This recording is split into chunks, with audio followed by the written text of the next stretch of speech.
Hi everybody, I'm Josh Cornwell, Career Development Coordinator for both Northview and Grandview Middle Schools, Hickory, North Carolina. I'm excited to be here with you today, kicking off this channel where we'll be sharing career exploration and career development resources with our students. Today we're joined by some guests from NCWorks NEXTGEN, an awesome resource in our area for our students. We'll jump straight into introductions. I want to take a moment to let them introduce themselves. We'll start with Caleb. Hey, I'm Caleb Crow. I'm the business service rep for NCWorks NEXTGEN. My job is to connect young people between the ages of 18 to 24 to job opportunities. So a lot of times young people may not have the outlets that some adults with big, heavy resumes may have. So it's my job to connect them to really cool opportunities. Excellent. Thank you. We'll continue going clockwise here. So we'll go next to Malcolm Free. Thank you, Josh. My name is Malcolm Free. I'm the program director for our NEXTGEN program. Similar to Caleb, I serve youth ages 16 to 24 that are in school and out of school. My main goal is to help them build the skills that are needed to enter the workforce. Thank you, sir. Donna Gilbert?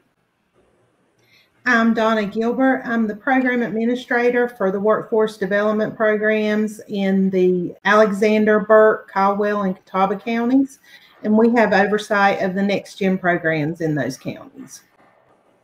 All right. And last but not least, my fellow career development coordinator, Jean Turner. Hello, everyone.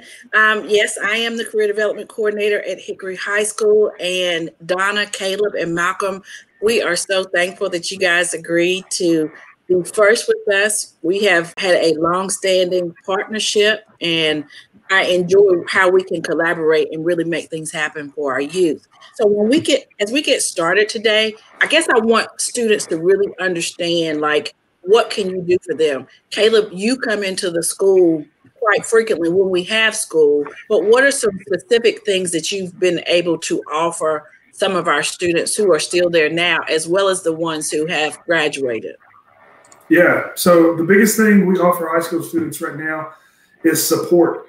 And that support comes in a couple different ways. Not only am I the biggest, ugliest cheerleader students have ever had in their whole life, but I want to make sure that you're doing your best, whether it's academically or trying to find your career. So we offer even money for good grades or for attendance.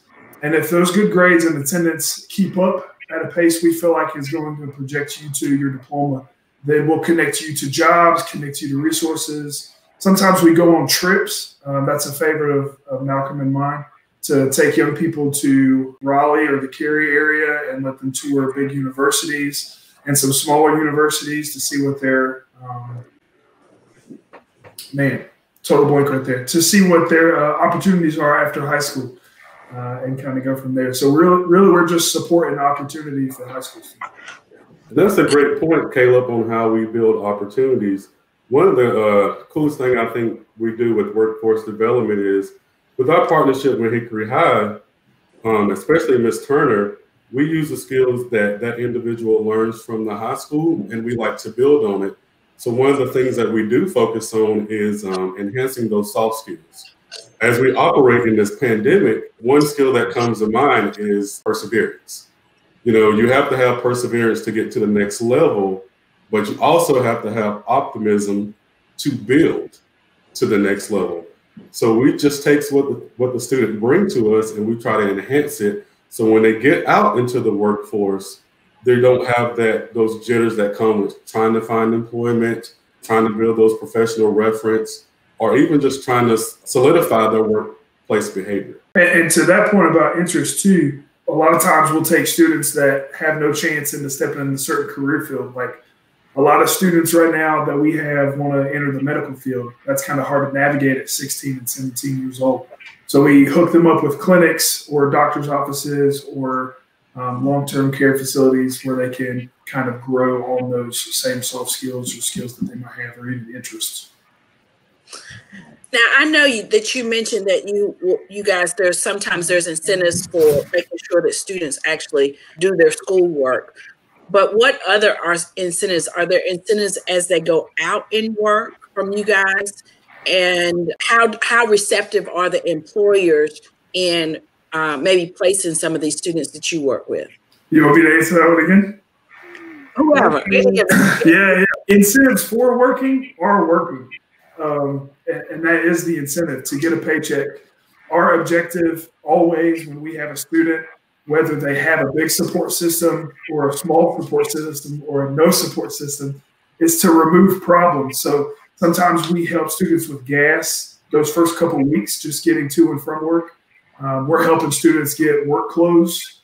If you're working in a clinic, you need scrubs. If you're working in construction, maybe the clothes you're wearing to work are the only clothes you have. The last thing I want you to do is bore holes in them or get them dirty and then have to wear them to school. So we're just helping students with those resources to make sure they get the things they need for work. As far as employers, and I'm answering this question because I'm the one that deals a lot with employers. Employers are very receptive. Everyone's different. Employers are different, just like walking into somebody's house. They might have different rules for the dining room table than another place would. Every employer, has their own kind of quirks and way of doing things. But the majority of employers are mega receptive to young people. Young people are easier to teach. And if a young person can prove their dependability, that's the biggest thing. The thing that scares employers most about young people is, are they going to show up? Can I depend on them?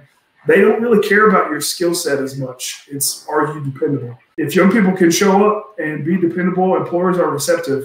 And then also to have an eagerness about being at a workplace. If you have an eagerness to learn, an employer is going to have an eagerness to teach you. And that's kind of the biggest thing. So if you bring those two things to the table for the employer, they're going to be receptive to bringing you in and kind of giving you an opportunity. Okay, so Caleb and Malcolm, you guys have both kind of talked about some of the programming that you have for our students. Donna, what are some things that you do in your job that help our youth in our area as well? Well, being part of the workforce board, there's a lot of things that the board looks at as far as youth. And I have a position on several state committees where I can bring information back to the area. We do have a state youth summit that we take youth to every year when there's not a pandemic going on. And we can do that in person. And it is a great opportunity for our youth to be able to meet new people that may not be in the same situation that they're in. For example, they may be from the far eastern part of the state and live in the Outer Banks, and the limitations that those youth have as far as work goes compared to what the youth in our area experience. And just being able to communicate with people from different areas across the state is very beneficial. Just that networking. And I think every time we take youth to those opportunities, they may not really want to go in the beginning, but they end up very glad that they did. And like Caleb and Malcolm mentioned, we try to introduce them to some of the colleges and universities in the area when we go to the Raleigh-Cary area. The other thing we do is we have a youth council, which contains educators from the 4-county area that we work with, and we do a local youth summit for our local students. And that gives those students an opportunity, again, to network with students from other counties that may not be a lot like them. And it's always interesting to see how that dynamic works every single time we do that. But again, I think they generally are glad that they came. And of course, we try to give them information and have presentations where they can gain the skills that they need for employers, or to be successful in school, or to just be successful in their personal life and push forward towards their goals. Right. So Donna, you've talked about the state youth summits, and we've all kind of collaborated on the youth summits that we have here. Which youth summit do you think about? And I don't want to go back years because we've been doing this for some years now. Yeah. Which one kind of stands out to you the most, and why? I think that probably the one where we collaborated with Catawba Valley Community College and did the Shark Tank. I think that was a huge TV show at the time. And I think the students really enjoyed being able to come up with something and present it to the group. I think there was a lot of, well, they were very diligent in what they were doing. They didn't have a lot of time, so they had to really use their imagination and develop a product that they could sell to the group and to the judges. And I think that's probably the one that stands out in my mind. Okay. Malcolm and Caleb, I want to pose that same question to you. Which ones kind of stood out to you? I'll tell you mine here in a little bit and why. Because it's kind of funny why it stands out to me. But y'all share, because I want our kids, like when we are able to come back and we're able to be face to face with our students, you know, we're doing a lot of things right now to change, to acclimate to being in the virtual world and still reaching our students. But this is just temporary. So at some point, we're going to be back in the building and we're going to be back face to face with these kids, and we're going to be back holding these youth summits for our students. So I'm excited about that. So I want them to know what they have to look forward to eventually when we get back to that. So, but Donna, I do, you know, I like that. I like the Shark Tank one too. Yeah. So, mine would be when we went to the Crawdad Stadium, because as we teach youth to find your skill, immediately we started to see teams of diversity created where they didn't know each other. They were from different schools as well as different counties, but you also were able to see who was the writer, who was a presenter in the group. And even one of the groups came up with a rap. Who would have thought that that would have been one of the most favorite presentations of that day? So I would say that one would be my favorite one. Caleb? Yeah, it's the Crawdad Stadium for me too. And I think the best part of that was the tour we took. My wife watches this, she's gonna hate how I say tour. The tour we took deeper into the she gives me a hard time. Deeper into the Crawdad Stadium. Because I think on the surface, it's hard for a lot of people, I'm not even going to even say young people, to understand all the mechanics it takes to get something like that working. Whether you're managing a team or you're working in sales, it shocked me how big the sales team was and the marketing team was for the Crawdads, full of young people, which was great. And that's every employer. Sometimes I think we look at employers and think, oh, I'm just going to operate a machine there, or I'm just going to stand behind a fryer here, or I'm just going to watch babies all day here. There are so many mechanics to each location, and I feel like that was really useful at the Crawdad. Well, it's funny that I think 3 out of 4 of us, Josh, are going to go back to the Crawdads, and it was our last one face to face, also, but it was so cold. It was. And the kids kept reminding us how cold it was. But it was fun. I mean, they had to learn how to adapt even in the weather. And some kids were like, I definitely am not getting a job where I have to work outside. I'm not doing it. I'm not working outside. And it was like, okay, but that's great. At least you know that you're not going to work outside. But they also had to build upon each other's strengths. Like Malcolm was saying, you know, they didn't know each other at the time. And so they had to come together. And sometimes they were with some of the students from their school, but they came together and whatever they had to do, they came together and gave a product from it. I love that you were pointing out how even if what they learned was, nope, I'm never doing a job like this, that's still something they learned. Like having that experience and being able to say, this is not for me, that's okay. But putting yourself out there and being willing and ready to get some of that experience is crucial in trying to find the career that you want to be in and the career that you land in that's actually fitting for you.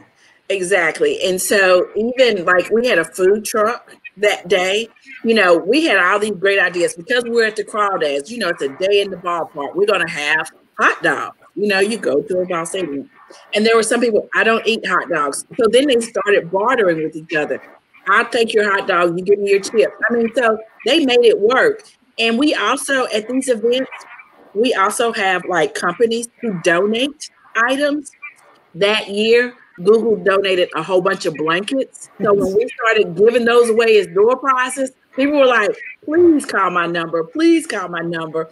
But we also know, I noticed at that time too, some of the people that were cold, maybe one of their friends got a blanket and they would share. They'd open it up and share it right then. So there were a lot of other lessons that I saw as an adult. And when we got ready to load back up on our buses and go back, you know, we were able to talk about those things, not just what they learned in the project that they did, but also some other things that they learned just from the interactions of working with other people that they didn't know for the first time. So I said all that and I brought that up just to say, there's so much you guys do behind the scenes that are really preparing our students for the workforce for the future. So thank you. Thank you. That is the whole purpose, is to help the teachers do what they do, you know, to support the teachers and support the students. And I really appreciate like the stories. I love hearing about these events that I have yet to have the privilege of being able to attend at this point. And that kind of leads me into something I'm curious about. How do students get started connecting with you? How do they sign up? How young can they be to be involved? Well, the age starts at 16, and they can connect through the school system. As Jean said, Caleb does go into the school systems and talks to the staff, and they do presentations in some of the classrooms. So there's some ways they can connect personally with us.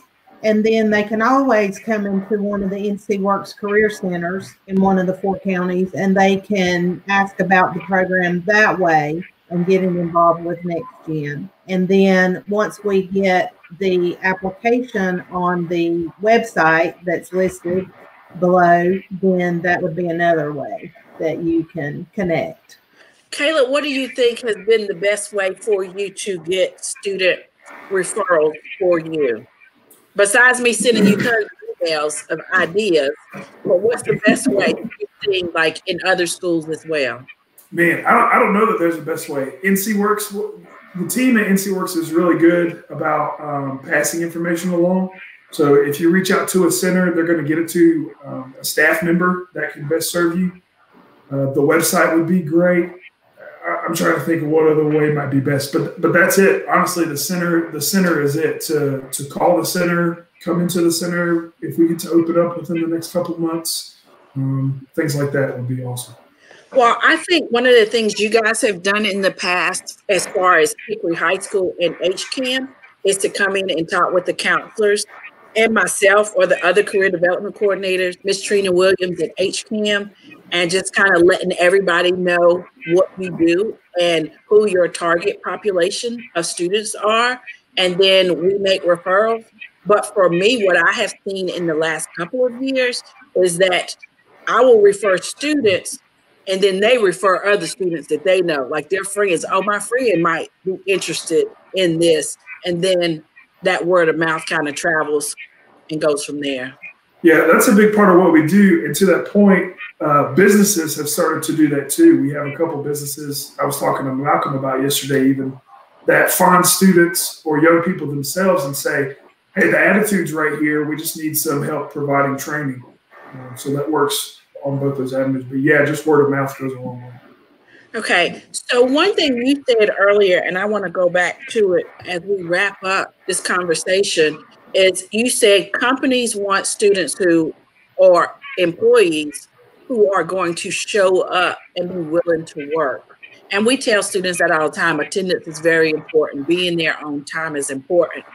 But what else, if you had to put it down to each one of you, if you had to put it down to 3 essential skills that students really needed to have to land a job and to be successful on that job, because we know anybody can get a job, but then you got to maintain it and be able to stay on that job.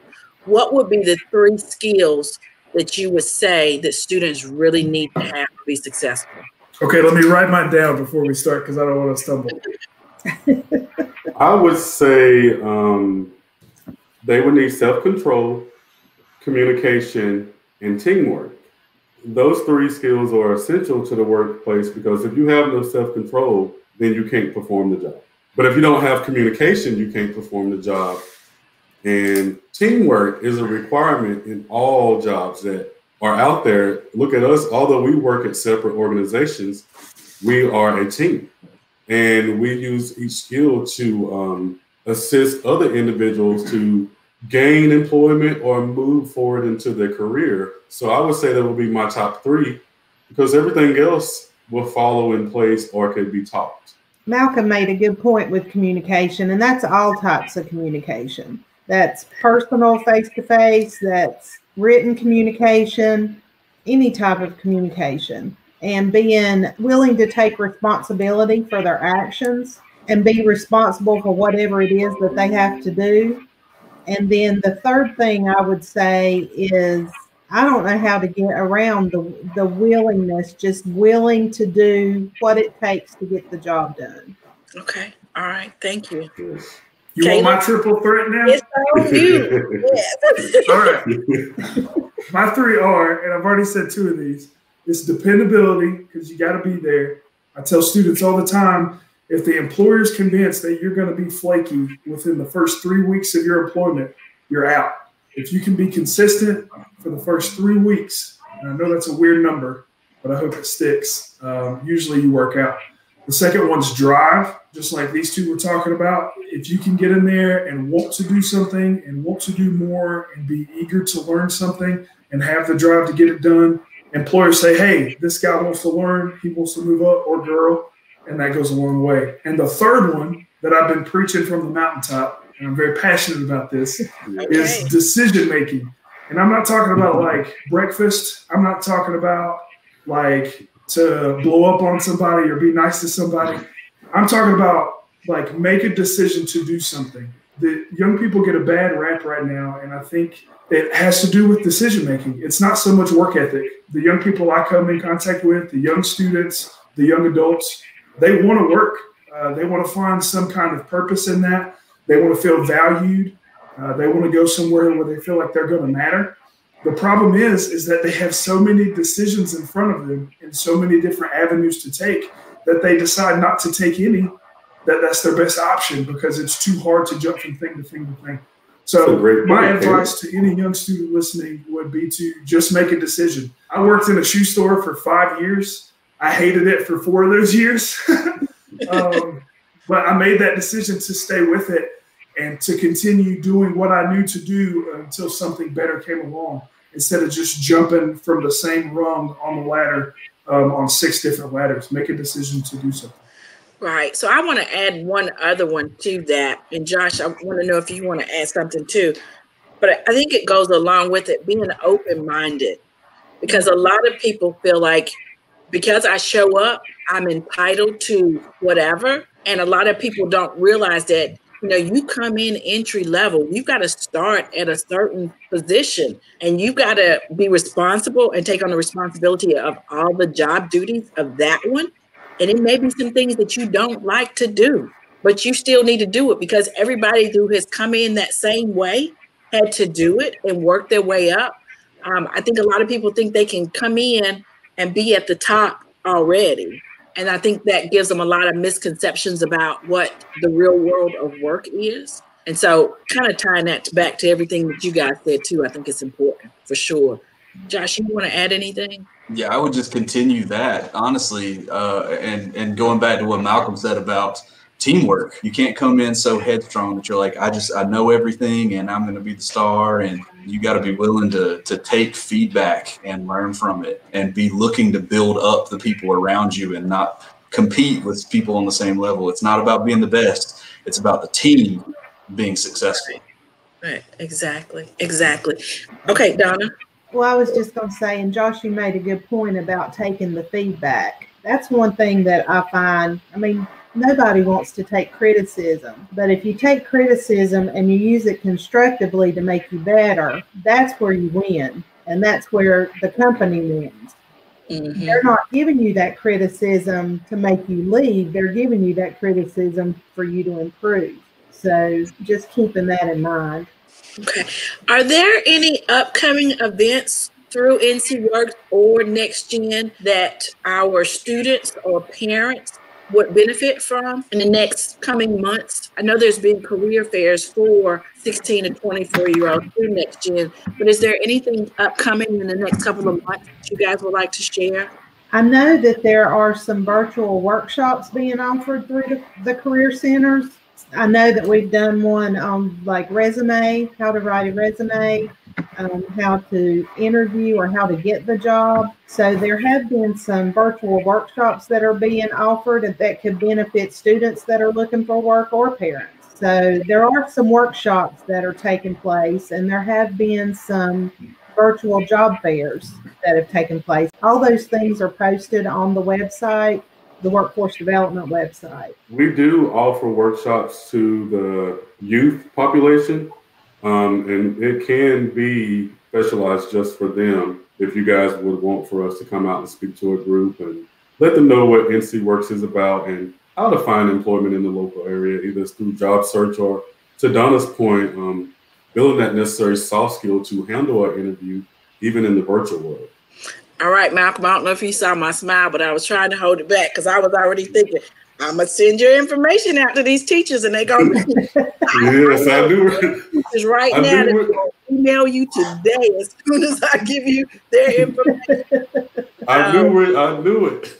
Yes, and of course, but again, we're all trying to do whatever we can to prepare our students because that's what's important to us. That's why we do what we do, to be able to get them the resources and everything else that they need in order so that they will be successful after high school. And that's important because even now, employers are looking for people to work. There are jobs available, so that's a big plus right now. All right, so as we get ready to close, is there any last parting words or raps or beats, Mr. Crow, you want to give us before you Oh, me specifically right now? I don't have anything. Thank you guys for having us and the opportunity to share with whoever's watching about what we can provide. And I just want to say that Catawba County especially is wealthy with resources for young students who are looking for opportunity. Sometimes we close ourselves off in little bubbles and think that we don't have a lot of support, but there are many resources out here, including us, that can help with that type of support, whether it's career or otherwise. So be on the lookout. And I have to say they do a fabulous job with the students they work with. Well, Donna, we're going to include you in on that too, because whether it's direct or indirect, you guys, all of you are doing wonderful things here for us in the Western Piedmont area of Catawba County. And we just thank you for the continued partnership so very much. So we thank you too. Today. We're definitely grateful that you joined us today on this. We're calling this a show. Is it a show? I'm not sure, but I'm glad you're here, and I really appreciate your time. Thank you for having us. For our kids. Thanks. To high school and beyond. Indeed. That's right. Our guests from today are several career resources that we have here in the community, and just wanted to show their website here, the Western Piedmont Council of Governments, the youth page. They do work, of course, with business and industry, job seekers, beyond that, which is youth, and then, of course, veterans. And they have different events. They put all of their information on this website. And, of course, they do oversee the work of the NCWorks Career Centers. But this page is chock full of information. Just kind of want to scroll down. As far as NCWorks NEXTGEN or working with our youth, you see their target age. They're working with students who need a high school diploma or a GED. Sometimes those students are struggling with math or reading. And then there's a whole host of other things that kind of make students eligible for the programs that they have. Not saying that it's limited to those, because they do a lot of things also, as well as coming to the schools, like they said.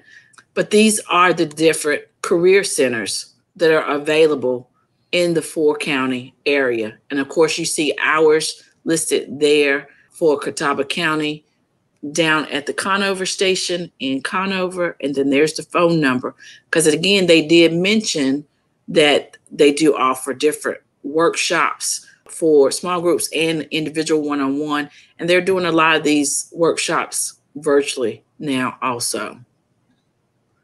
And one other thing that students may see in their interactions with us or with their other CTE teachers is this reality check through nccareers.org. We're just trying to streamline and make sure everybody has access to all of the resources that you can as a student to make sure you are making informed decisions about your future. So that reality check just kind of lets you go in and do some hypothetical thinking about your future and how much money you would actually need in order to live the lifestyle that you project for yourself. It's a really cool website. But you guys, the Western Piedmont Workforce Development Board, and here's just some of that information on the website. Check it out. You won't be sorry.